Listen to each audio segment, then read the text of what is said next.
Hello मित्रों, सरस्वती माध्यमिक कन्या विद्या मंदिर नवा तोराळाना ऑनलाइन शिक्षण में आप सर्वेનું स्वागत છે। ધોરણ 10 વિષય વિજ્ઞાન પ્રકરણ નંબર 4 કાર્બન અને તેના સંયોજનો। મિત્રો, અગાઉના પ્રકરણમાં આપણે ઘણા બધા અગત્યના સંયોજનો છે એના વિશેનો અભ્યાસ કરી ગયા છીએ। આ પ્રકરણમાં આપણે અમુક રસપ્રદ સંયોજનો અને એના ગુણધર્મો વિશેનો અભ્યાસ કરવાનો છે। એમાં ખાસ કરીને આપણે કાર્બન અને કાર્બન છે એ તત્વ સ્વરૂપે અને એના સંયોજન સ્વરૂપે એમ ખૂબ જ મહત્વનું તત્વ છે એ આપણે સમજવાનું છે। અને એ સમજવા માટે પ્રવૃત્તિ 4.1 ને આપણે જોઈએ। तो मित्रों, सवारथी सांज सुधी तमे उपयोगमां लीधेली विविध वस्तुओं छे एनी यादी बनावो अने एनी यादीने आधारे तमे अहींया बाजुमां आपेला कोष्टकमां धातुनी बनेली वस्तुओ, काचनी माटीनी बनेली वस्तुओ के अन्य वस्तुओ एना विशेनी कोष्टकनी अंदर ए दरेक वस्तुओ छे ए खानामां मूको। धातुनी बनेली वस्तुओ छे एने आ खानामां दर्शावो, काच माटीनी बनेली वस्तुओ छे एने आ खानामां दर्शावो अने अन्य वस्तुओ छे ए अहींया छेल्ला खानानी अंदर दर्शावो। तो मित्रों, तमे जोशो के अंतिम खानानी अंदर आवती जे वस्तुओ छे एना तरफ बरोबर ध्यान आपजो। तो मोटा भागनी वस्तुओ छे ए कार्बनना संयोजनोनी बनेली हशे। हाँ, अन्य कोष्टकना अन्य खानामां आवेली जे वस्तुओ छे एमां मोटा भागनी वस्तुओ कार्बनना संयोजनोनी बनेली छे। मित्रों, कई रीते हवे नक्की करवुं के कार्बनना संयोजनोनी बनेली छे एना माटेनी कोई कसोटी खरी? तो मित्रों, एक सामान्य कसोटी छे के एनुं दहन करीए, एने सळगावीए तो ए वस्तु काळी बनी जाय। कारण के कार्बन छे ए मुख्यत्वे एक कार्बन युक्त संयोजनों दहन करिए तो ए काळा रंगनु प्राप्त करे।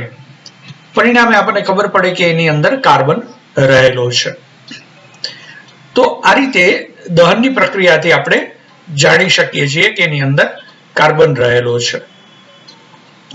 ए उपरांत दहन करीए त्यारे एमांथी घणी बधी निपज मळे, जेमां कार्बन डाइऑक्साइड, कार्बन मोनोक्साइड एवी मुख्य निपजो छे।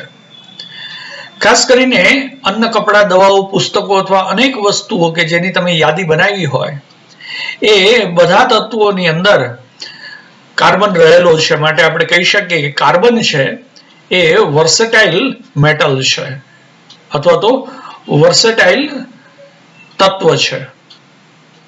मेटल छे एवुं तो नहीं कही शकाय कारण के धातु तत्व छे, एम आपणे नहीं कही शकीए।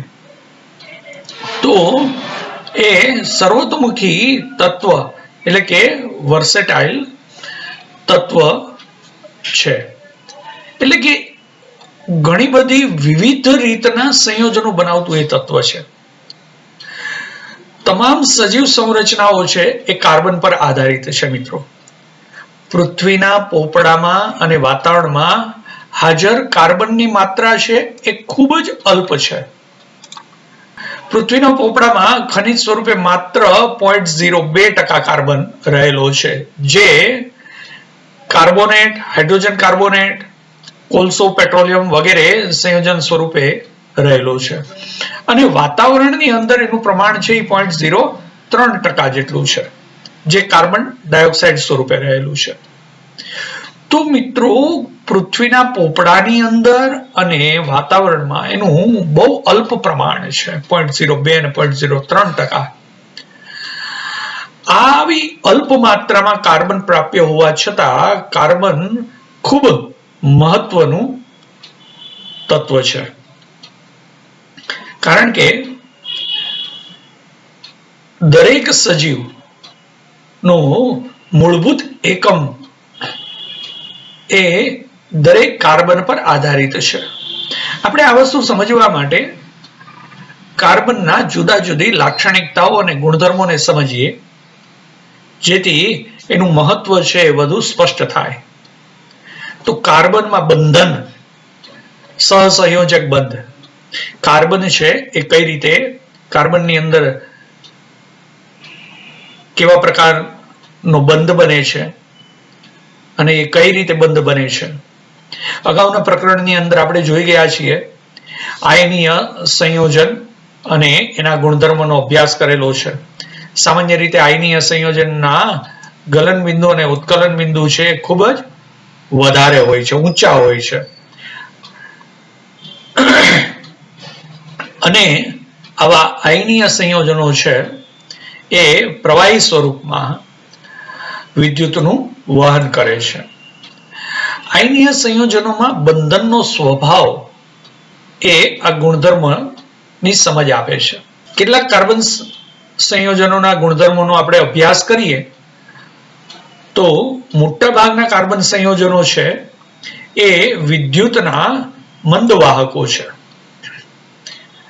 ખાસ કરીને કોષ્ટક 4.1 ની અંદર કાર્બનના સંયોજનોના ઉત્કલન બિંદુ અને ગલન બિંદુની માહિતી આપેલી છે, જેના આધારે જોઈ શકાય કે આવા વિવિધ કાર્બનિક સંયોજનોના ગલન બિંદુ અને ઉત્કલન બિંદુ છે એ પ્રમાણમાં આયનીય સંયોજનોના ગલન અને ઉત્કલન બિંદુ કરતા ઘણા બધા નીચા છે.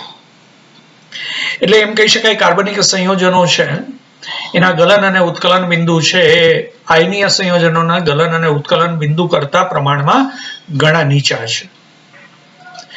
તો આ માહિતી પરથી આપણને ખ્યાલ આવે કે અણુઓ વચ્ચેનું જે આકર્ષણ બળ છે એ આવા બધા સંયોજનમાં ખૂબ નબળું છે અથવા તો ખૂબ ઓછું છે. પ્રબળ આકર્ષણ બળ નથી. મોટે ભાગે સંયોજનો, કાર્બનના સંયોજનો છે એ વિદ્યુતના અવાહકો હોય છે. કોઈક મંદવાહક છે, ખાસ કરીને ગ્રેફાઇટ જેવા સંયોજનો છે, એ બધા મંદવાહકો છે. બાકીના મોટા ભાગના એ વિદ્યુતના અવાહક છે. તો આ સંયોજનોમાં ના બંધન કોઈ આયન આપતા નથી, પરિણામે એ વિદ્યુતના અવાહકો છે. જો એને પ્રવાહીની અંદર ઓગાળીએ તો આયન આપતા હોય તો એ સુવાહક બને, પરંતુ આનો અર્થ એ થયો કે એ અવાહક છે માટે એ આયનો આપતા નથી. તો ધોરણ 9માં મિત્રો આપણે વિવિધ તત્વોના સંયોગીકરણની ક્ષમતા અને તે કેવી રીતે સંયોજકતા ઇલેક્ટ્રોનની સંખ્યા પર આધાર રાખે છે એ આપણે શીખી ગયા હતા. તો કાર્બનની ઇલેક્ટ્રોન રચના સમજીએ અને એના આધારે એ કઈ રીતે બંધ બનાવે છે એની વાત સમજવાનો પ્રયત્ન કરીએ. તો કાર્બનનો પરમાણુય ક્રમ 6 છે, માટે એની ઇલેક્ટ્રોન રચના છે એ મિત્રો થઈ જશે 2-4 પ્રકારની. એની ઇલેક્ટ્રોન રચના 2-4 થશે. એનો અર્થ એ થયો કે એની પહેલી કક્ષા છે પૂર્ણ ભરાયેલી છે 2 ઇલેક્ટ્રોનથી. બીજી બાહ્ય કક્ષાની અંદર 4 ઇલેક્ટ્રોન રહેલા છે. એને કોઈ અન્ય ઘટક સાથે સંયોજન બનાવવું હોય તો એ સંયોજકતા ઇલેક્ટ્રોન સ્વરૂપે બાહ્ય કક્ષાના 4 ઇલેક્ટ્રોન છે એ ધરાવે છે.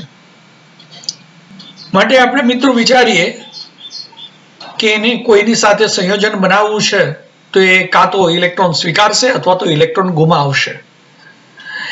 ઇલેક્ટ્રોન સ્વીકારવા કે ગુમાવવા એ અષ્ટક રચના પર આધારિત છે. એટલે કે એની બાહ્ય કક્ષાની અંદર બાહ્ય કક્ષા પૂર્ણ ભરવા માટે અષ્ટક રચના મહત્વની છે. એનો અર્થ એ થયો કે એની બાહ્ય કક્ષાની અંદર 8 ઇલેક્ટ્રોન હોવા જોઈએ, પરંતુ એની બાહ્ય કક્ષામાં માત્ર 4 ઇલેક્ટ્રોન રહેલા છે. તો એનો અર્થ એ થયો કે એને કાં તો 4 ઇલેક્ટ્રોન મેળવવા પડે અથવા તો એના બાહ્ય કક્ષાના 4 ઇલેક્ટ્રોન ગુમાવી દેવા પડે, તો એ એની નજીકના નિષ્ક્રિય વાયુ જેવી ઇલેક્ટ્રોન રચના એ પ્રાપ્ત કરી શકે. હવે મિત્રો મેળવવા કે ગુમાવવા તો એ કઈ રીતે શક્ય બને છે જોઈએ. જો એ 4 ઇલેક્ટ્રોન મેળવે તો એ કાર્બન -4 એનાયન એટલે કે ઋણાયન બનાવી શકે, પરંતુ એના કેન્દ્રમાં 6 પ્રોટોન છે અને 6 ઇલેક્ટ્રોન છે એની કક્ષામાં. હવે જો 4 ઇલેક્ટ્રોન એ મેળવે તો ઇલેક્ટ્રોન થઈ જાય 10. એટલે કે 6 પ્રોટોનની સામે 10 ઇલેક્ટ્રોન એટલું સરળ નથી, માટે એ 4 વધારાના ઇલેક્ટ્રોન સમાવી શકશે નહીં, એ સમાવા એના માટે મુશ્કેલ છે. માટે C-4 એનાયન બની શકશે નહીં. એનો અર્થ એ થયો કે એ 4 ઇલેક્ટ્રોન ને સમાવી નહીં શકે. તો મિત્રો એ 4 ઇલેક્ટ્રોન ગુમાવી દે તો એ 4 ઇલેક્ટ્રોન ગુમાવીને C+4 કેટાયન બનાવી શકે, પરંતુ 4 ઇલેક્ટ્રોન દૂર કરીને એના પરમાણુના કેન્દ્રમાં 6 પ્રોટોન છે, 4 ઇલેક્ટ્રોન દૂર કરે એટલે માત્ર 2 ઇલેક્ટ્રોન રહે. તો 2 ઇલેક્ટ્રોન સમાવતો કેટાયન બનાવવા માટે એને ખૂબ જ વધારે પ્રમાણમાં ઉર્જાની જરૂર પડે. તો એના માટે એ પણ એટલું સરળ નથી. માટે કાર્બન છે એ બીજા કાર્બન પરમાણુ સાથે અથવા અન્ય તત્વના પરમાણુ સાથે સંયોજકતા ઇલેક્ટ્રોનની ભાગીદારી કરીને આ સમસ્યાનો ઉકેલ લાવે છે. એનો અર્થ એ થયો કે બને ત્યાં સુધી કોઈને આપતો પણ નથી, કોઈની પાસેથી સ્વીકાર તો પણ નથી, કારણ કે કોઈને 4 આપી દેવા કે કોઈનામાંથી 4 સ્વીકારવા એ એટલું સરળ નથી. તો પરિણામે એ શું કરે છે? સંયોજન બનાવવા માટે એ અન્ય તત્વના પરમાણુ સાથે અથવા તો પોતાના જ અન્ય પરમાણુ સાથે એ ભાગીદારી કરે છે.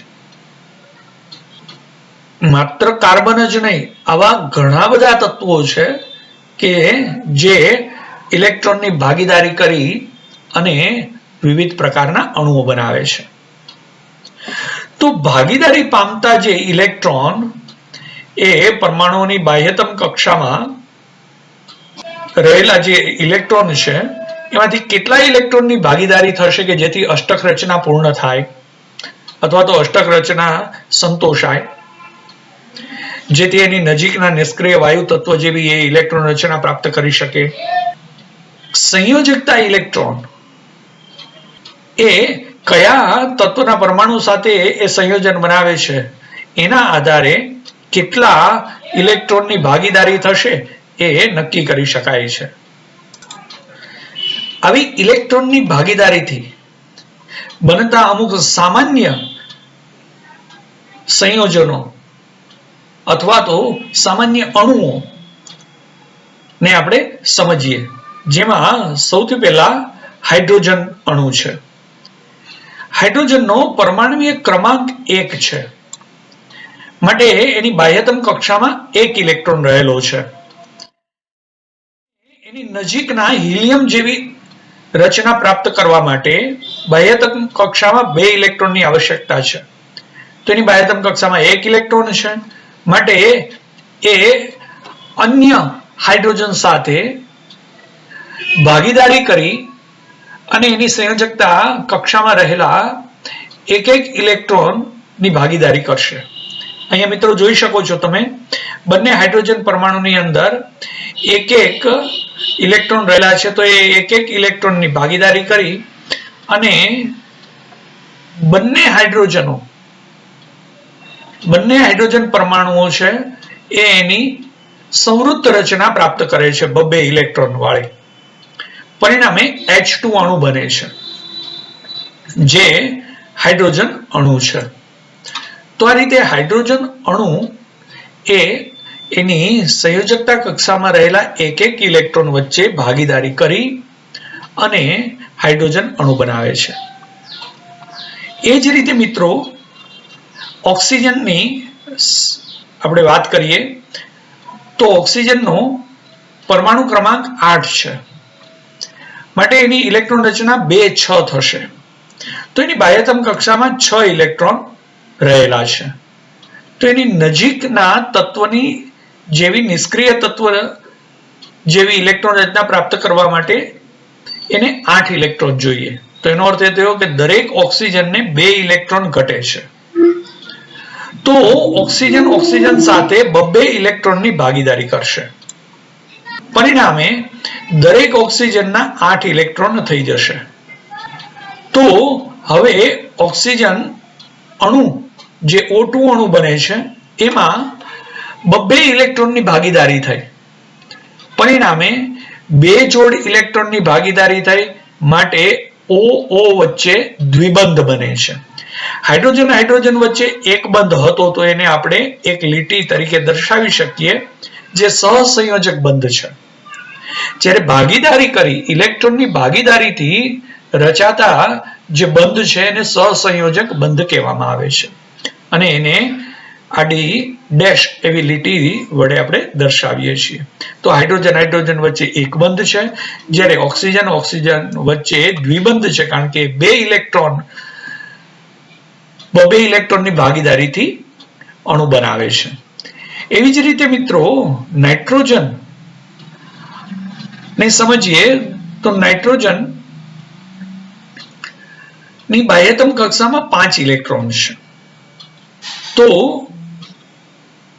એને એની નજીકના નિષ્ક્રિય તત્વની ઇલેક્ટ્રોન રચના પ્રાપ્ત કરવા માટે 3 ઇલેક્ટ્રોનની આવશ્યકતા છે. કારણ કે અષ્ટક રચના પ્રાપ્ત કરવા માટે 5 છે, 3 ની આવશ્યકતા છે. તો એ 3 ઇલેક્ટ્રોનની ભાગીદારી કરશે. તો પરિણામે નાઇટ્રોજન વચ્ચે ત્રિબંધ રચાશે. આવી જ રીતે નાઇટ્રોજન હાઇડ્રોજન સાથે સહસંયોજક બંધ બનાવીને એક નાઇટ્રોજન એ હાઇડ્રોજન જુદા જુદા 3 સાથે સહસંયોજક બંધ બનાવીને એમોનિયા નો અણુ બનાવે છે. એ જ રીતે મિત્રો કાર્બન છે એ 4 હાઇડ્રોજન સાથે સહસંયોજક બંધ બનાવીને મિથેન CH4 નું નિર્માણ કરે છે. જે ખાસ કરીને આ મિથેન વાયુ છે એ કુદરતી વાયુ CNG ની અંદરનો મુખ્ય અંગ છે અને કુદરતી વાયુનો પણ એ મુખ્ય ઘટક છે મિથેન, જે કાર્બન અને હાઇડ્રોજન ની વચ્ચે 4 એકલ બંધોથી રચાતો આ અણુ છે. કારણ કે હાઇડ્રોજનની સંયોજકતા 1 છે, કાર્બનની સંયોજકતા 4 છે. તો પરિણામે કાર્બન 1 અને હાઇડ્રોજન 4 સાથે જોડાય છે. કાર્બનનો દરેક બાહ્ય કક્ષામાં રહેલો ઇલેક્ટ્રોન છે એ હાઇડ્રોજનના ઇલેક્ટ્રોન સાથે ઇલેક્ટ્રોન યુગ્મ રચે, એક ઇલેક્ટ્રોનની ભાગીદારી કરે. પરિણામે એક કાર્બન હાઇડ્રોજન વચ્ચે એક બંધ એવા જુદા જુદા 4 બંધ રચાય. પરિણામે CH4 એવું મિથેન નું નિર્માણ થાય છે. માટે કાર્બન છે એ ચતુઃસંયોજક છે, કારણ કે એની સંયોજકતા 4 છે. જે અહીંયા મિત્રો આકૃતિ 4.5 માં દર્શાવેલું છે. કાર્બન છે દરેક હાઇડ્રોજન ની સાથે એક બંધથી જોડાઈને CH4 અણુ બનાવે છે. આમ એવા બંધ કે જે 2 પરમાણુઓ વચ્ચે ઇલેક્ટ્રોન યુગ્મની ભાગીદારીથી બનેલા હોય એને સહસંયોજક બંધ કહેવામાં આવે છે. અને સહસંયોજક બંધ ધરાવતા અણુઓમાં પ્રબળ એ સિંગલ બોન્ડ છે, એટલે કે એક બંધ હોય તો એ પ્રબળ બંધ છે. પરંતુ આંતર આણ્વીય આકર્ષણ બળ છે એ ઓછા હોય છે. એના કારણે આ સંયોજનો છે એના ગલન બિંદુ અને ઉત્કલન બિંદુ છે ખૂબ નીચા હોય છે. પરમાણુ વચ્ચે જેમ ઇલેક્ટ્રોનની ભાગીદારી થઈ વીજભાર વિહીન કણો ઉદ્ભવે છે. તેથી આવા સહસંયોજક સંયોજનો છે એ સામાન્ય રીતે વિદ્યુતના મંદ વાહક હોય છે. તો મિત્રો કઈ રીતે બંધન બને છે, કાર્બન અન્ય તત્વ સાથે કે પોતાની સાથે કઈ રીતે બંધ બનાવે છે અને સહસંયોજક બંધ કોને કહેવાય એ માટેના આપણે જુદા જુદા ઉદાહરણો જોયા, જેમાં હાઇડ્રોજન અણુ, ઓક્સિજન અણુ, નાઇટ્રોજન અણુ, એમોનિયા અને એ જ રીતે મિથેન અણુની ઇલેક્ટ્રોન ભાગીદારી વિવિધ આકૃતિઓની મદદથી આપણે સમજ્યા. હવે મિત્રો, કાર્બન વિશેની વધારાની એક માહિતી આવે છે, કાર્બનના અપર રૂપો, જેમાં ખાસ કરીને કાર્બન તત્વ છે કુદરતમાં અનેક વિવિધ ભૌતિક ગુણધર્મો સાથે જુદા જુદા સ્વરૂપમાં પ્રાપ્ત થાય છે, જેમ કે હીરો, ગ્રેફાઇટ. આ બંને કાર્બનના જ પરમાણુઓના બનેલા છે, પરંતુ તેમ છતાં એ એકબીજા સાથે એવી રીતે બંધથી જોડાય છે કે એના કારણે બંનેની રચના છે એ જુદી બને છે. પરિણામે એ બંને પદાર્થો જુદા જુદા પદાર્થો બને છે. જેમાં હીરાનું બંધારણ અહીંયા તમે જોઈ શકો છો કે કાર્બનનો પ્રત્યેક પરમાણુ કાર્બનના અન્ય 4 પરમાણુઓ સાથે જોડાયેલો છે, જ્યારે ગ્રેફાઇટમાં કાર્બનનો દરેક પરમાણુ અન્ય 3 પરમાણુઓ સાથે જોડાયેલો છે. તો હીરાની અંદર કાર્બનનો પ્રત્યેક પરમાણુ અન્ય 4 પરમાણુઓ સાથે જોડાઈને સખત ત્રિપરિમાણીય રચના બનાવે છે, જ્યારે ગ્રેફાઇટની અંદર આ ષટકોણીય જાળીદાર રચના ધરાવે છે. જેથી હીરો છે એ એકદમ સખત, જ્યારે ગ્રેફાઇટ છે નરમ અને સ્તરીય હોય છે.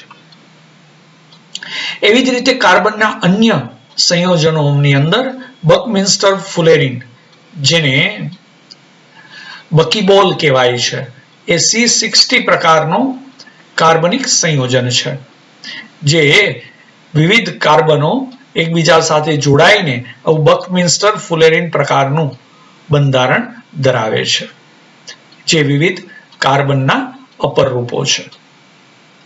ત્યાર પછી મિત્રો, બ્લુ લાઈન પ્રશ્નો આવે છે. કાર્બન ડાયોક્સાઇડનું સૂત્ર ધરાવતા કાર્બન ડાયોક્સાઇડનું ઇલેક્ટ્રોન બિંદુ નિરૂપણ શું થશે? તો CO2 ની અંદર કાર્બન છે એ 2 ઓક્સિજન સાથે કઈ રીતે ઇલેક્ટ્રોનના જોડાણથી, એટલે ઇલેક્ટ્રોન ની ભાગીદારીથી બંધ બનાવે છે, એ આપણે બિંદુના નિરૂપણ દ્વારા દર્શાવવાનું છે.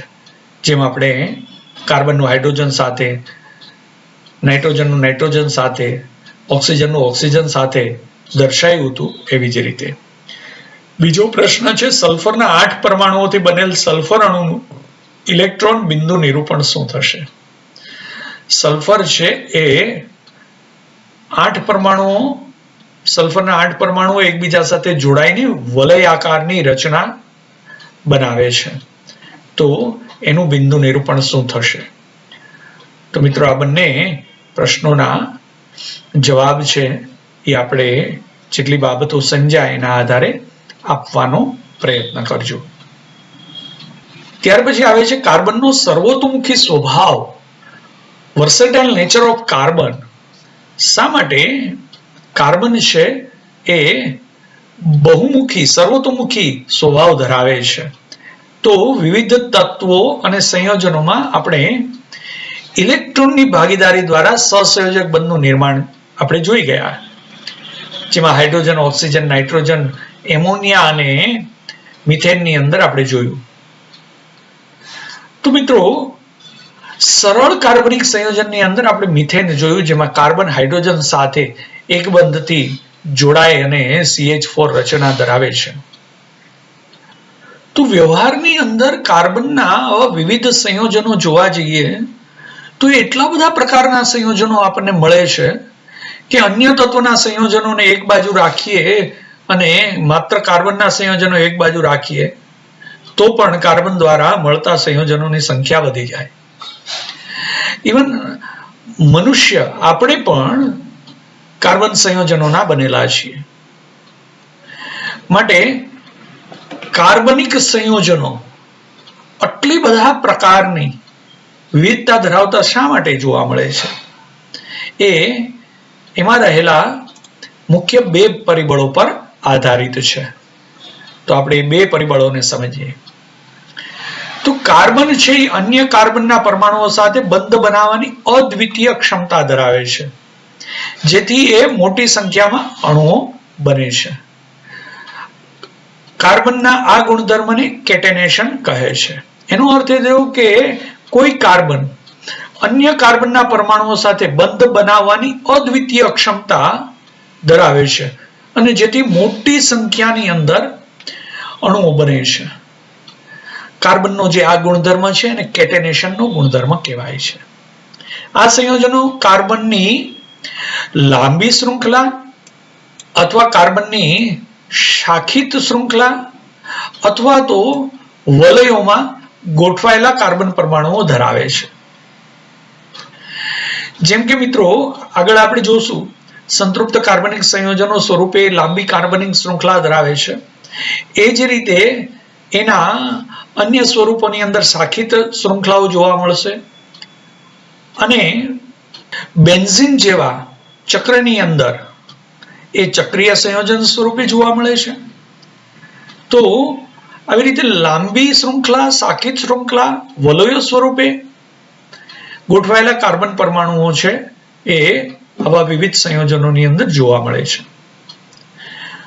બીજું, કાર્બનનો પરમાણુ એક બંધથી, દ્વિબંધથી કે ત્રિબંધથી અન્ય તત્વના પરમાણુઓ સાથે જોડાઈ શકે છે. જો કાર્બન છે એના સંયોજનમાં એક બંધ હોય તો એને સંતૃપ્ત સંયોજનો કહે છે અને જો એની વચ્ચે દ્વિબંધ કે ત્રિબંધ હોય તો આવા બધા જે મળતા સંયોજનો છે એ બધા અસંતૃપ્ત કાર્બનિક સંયોજનો છે. તો કાર્બન જે હદે કેટેનેશનનો ગુણધર્મ ધરાવે છે તે કોઈ બીજા તત્વમાં આવો કેટેનેશનનો ગુણધર્મ જોવા મળતો નથી. સિલિકોન એ હાઇડ્રોજન સાથે જે સંયોજન બનાવે છે તેમાં 7 અથવા 8 પરમાણુઓ સુધીની જ શૃંખલાઓ હોય છે, પરંતુ આ સંયોજનો અતિ ક્રિયાશીલ હોય છે, જ્યારે કાર્બન કાર્બન બંધ ખૂબ જ પ્રબળ હોય છે, તેથી તે સ્થાયી હોય છે, જે આપણને કાર્બન પરમાણુઓના એકબીજા સાથેના જોડાણની મોટી સંખ્યામાં સંયોજનો આપે છે. કાર્બન પરમાણુઓના એકબીજા સાથે જોડાણથી મોટી સંખ્યામાં આવા સંયોજનો મળવાનો આ ગુણધર્મ એ કેટેનેશનનો ગુણધર્મ છે. તો પહેલું પરિબળ થયું કેટેનેશનનો ગુણધર્મ. બીજું પરિબળ સમજીએ તો કાર્બનની સંયોજકતા છે એ 4 છે. તેથી તે કાર્બનના અન્ય 4 પરમાણુઓ અથવા તો કેટલાક અન્ય એક સંયોજક તત્વના પરમાણુઓ સાથે બંધ બનાવવાની ક્ષમતા ધરાવે છે.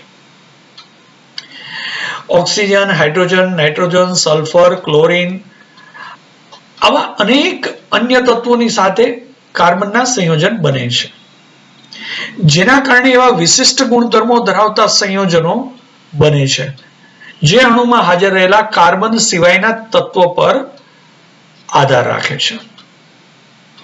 એનો અર્થ એ થયો કે કાર્બનની સાથે ઓક્સિજન, કાર્બનની સાથે હાઇડ્રોજન, કાર્બનની સાથે નાઇટ્રોજન, સલ્ફર, ક્લોરીન આવા અન્ય પરમાણુઓ જોડાઈને વિવિધ પ્રકારના સંયોજનો નિર્માણ કરે છે. એ ઉપરાંત કાર્બન છે ઓક્સિજનની સાથે કાર્બન, ઓક્સિજન, હાઇડ્રોજન એમ 2 કે 2 થી વધારે તત્વના પરમાણુઓ સાથે જોડાઈને પણ અન્ય સંયોજનો બનાવે છે. કાર્બન મોટા ભાગના અન્ય તત્વો સાથે જે બંધ બનાવે છે તે ખૂબ જ પ્રબળ હોય છે, જે સંયોજનોને અપવાદ સ્વરૂપે સ્થાયી બનાવે છે. કાર્બન દ્વારા પ્રબળ બંધોના નિર્માણનું એક કારણ એનું એકદમ નાનું કદ છે, કારણ કે એ 6 પરમાણુ ક્રમ ધરાવતો 2-4 ઇલેક્ટ્રોન રચના ધરાવતો એ તત્વ છે, જેના કારણે પરમાણુ કેન્દ્ર ભાગીદારી પામેલા ઇલેક્ટ્રોન યુગ્મને મજબૂતાઈથી પકડી રાખે છે. મોટા પરમાણુઓ ધરાવતા તત્વો દ્વારા બનતા બંધો છે એ અત્યંત નિર્બળ હોય છે. તો આવા એક કેટેનેશનનો ગુણધર્મ અને બીજો ચતુસંયોજકતાનો ગુણધર્મ. આવા બે ગુણધર્મો ને આધારે વિવિધ કાર્બનિક સંયોજનો છે એ આપણને મળી આવે છે. તો મિત્રો, આજના વિડીયોમાં આપણે કાર્બનની લાક્ષણિકતા, કાર્બનની બંધન સહસંયોજક બંધ શું છે, વિવિધ પરમાણુઓ સાથેના એના સહસંયોજક બંધ અને એના ગુણધર્મો ની ચર્ચા કરી ગયા અને સંતૃપ્ત કાર્બનિક સંયોજનો અને અસંતૃપ્ત કાર્બનિક સંયોજનો કઈ રીતે બને છે એ બાબતો આપણે જોઈ ગયા. નેક્સ્ટ ટાઈમ જ્યારે વિડીયોની અંદર મળીશું ત્યારે સંતૃપ્ત અને અસંતૃપ્ત એવા જુદા જુદા કાર્બનિક સંયોજનોની સમજૂતી પ્રાપ્ત કરીશું મિત્રો. તો પુનરાવર્તન કરતા રહેજો, સ્વસ્થ રહેજો મિત્રો, આવજો.